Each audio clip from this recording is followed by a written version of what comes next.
Hello and welcome to The Heart of the Matter. Today let's talk a little bit about the energy of the golden retriever and the black cat in comparison to the anxious and the avoidant attachment style. I find this topic so incredibly interesting, and I think we want to be a little careful when we are pretending or adapting to behaviors when it comes to our personal relationships. So I really want to address this. I'll make it short, but of course, it's going to be packed with information that's going to help you in your relationships. If you have not done this as yet, please hit the subscribe button so that you can get new podcasts whenever they are released. Now, attachment styles, we know it plays an important role in how we connect with others. The attachment style, we're talking especially about the anxious attachment style in this case, is known by the fear of abandonment, and they constantly need attention and reassurance. And it can be likened to the boundless energy and affection of the golden retriever. On the other hand, the avoidant attached style person is marked by a little more reluctance. They're afraid to get too close, and there is a desire for independence. So they generally resonate more with the mysterious and very independent nature of the black cat. Now, let's dive a little deeper into these comparisons because we want to understand why it's important to heal from our attachment style and not feel the need to mask who we truly are. We don't want to be either a black cat or a golden retriever, and I'm going to explain why, so stick around. Golden retrievers. Let's talk a little bit about them. They are known for their very friendly and outgoing nature. They're always seeking attention and affection and companionship. They're so easy to forgive. They're absolutely sweethearts. Similarly, individuals with an anxious attachment style crave intimacy and connection. They often feel very insecure if they perceive that there might be a lack of closeness in their relationships. Like the golden retrievers, they may go to very long and great lengths to seek reassurance and validation from their partners, and sometimes to the point of becoming overly dependent and losing sight of their very own needs.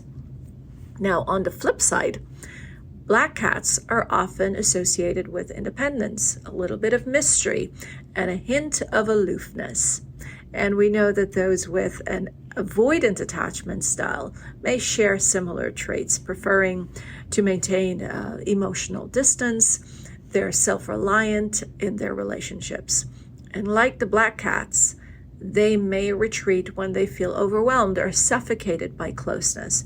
They tend to put up walls to protect themselves from vulnerability and dependency. If you've ever noticed, if you have a pet, if you have a dog or a golden retriever, any dog, you'll notice that they come jumping up to you as soon as you walk through the door. A cat, you may not find it that easily. You may have to go searching for that cat. Now, while adopting the behaviors of a golden retriever or a black cat may seem like a coping mechanism to navigate some of the complexities of our relationships, it's more important to recognize that it limits us. Pretending to be someone we're not, whether it's seeking constant validation like the golden retriever, or if it's keeping others at arm's length like the black cat, these can lead to feeling inauthentic, and it can cause internal conflicts. We start to believe that, I've got to stay away from my partner. If not, they're going to take me for granted. And then we're struggling with the internal dialogue of, but this isn't who I am. I want to check in with my partner. I want to see how they're doing. But you're forcing yourself not to reach out because you're afraid of being taken for granted. You want to heal that anxious attachment style. You want to heal to a point where it's like, you know what? You are a genuinely caring, thoughtful person. So you are going to reach out and say something like, I'm thinking about you. I hope you have a great day. If you have an avoidant attachment style, you don't want to force yourself to reach out when it's making you so uncomfortable. But you also want to allow yourself to have that conversation with your partner and say, hey, you know what? I know I am not very big on texting. I'm not big on reaching out. I'm not really big on the phone calls. However, I want you to know that I think about you throughout the day. I think about you. I'm in this relationship. I'm committed to you. I love you. You want to give some reassurance and at the same time speak up so that your needs are being met. When we are not truthful, when we're pushing against who we truly are, we create a dialogue within us where we start to feel guilty, we start to feel shame, we start to feel bad about what we're doing. We are different people. We want to be able to accept that so that we are comfortable in our skin. We are the only ones who are with us. I am with me 24/7. No one else is. And so it's better to be authentic, but also accept that we are in relationships with others. We want them to appreciate who we are so that they can understand that this has nothing to do with them, and everybody can relax. Everybody can know that this is just who I am. It doesn't mean that I don't care about you. I do love you.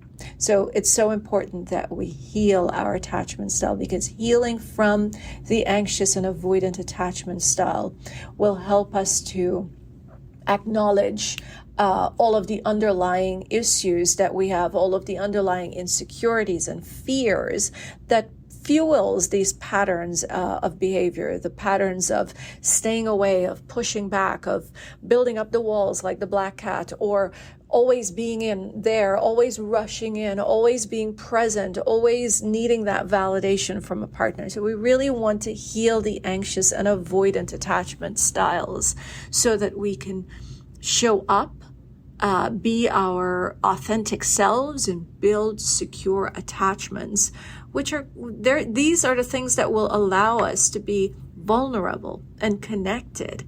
You see, a lot of times we think that if we speak our truth, an avoidant attached person may feel like, oh, if I say that I just need some space, I just need some quiet, I want to be with you, but I don't feel like talking, then the other person's going to get upset. And so those with the avoidant attachment style will suffocate their own feelings. But what happens when we are not truthful to ourselves and we are acting in a way that others would like? We start to build up resentment. So we want to be careful. We want to be our true selves. So I would encourage us, let's get healing to our attachment style. Let's pay attention to our attachment style, heal those attachment styles, move into a more secure attached style person, so we don't have to pretend to be a golden retriever. We don't have to pretend to be a black cat. Let me know your thoughts on this podcast. Drop it in the comment section.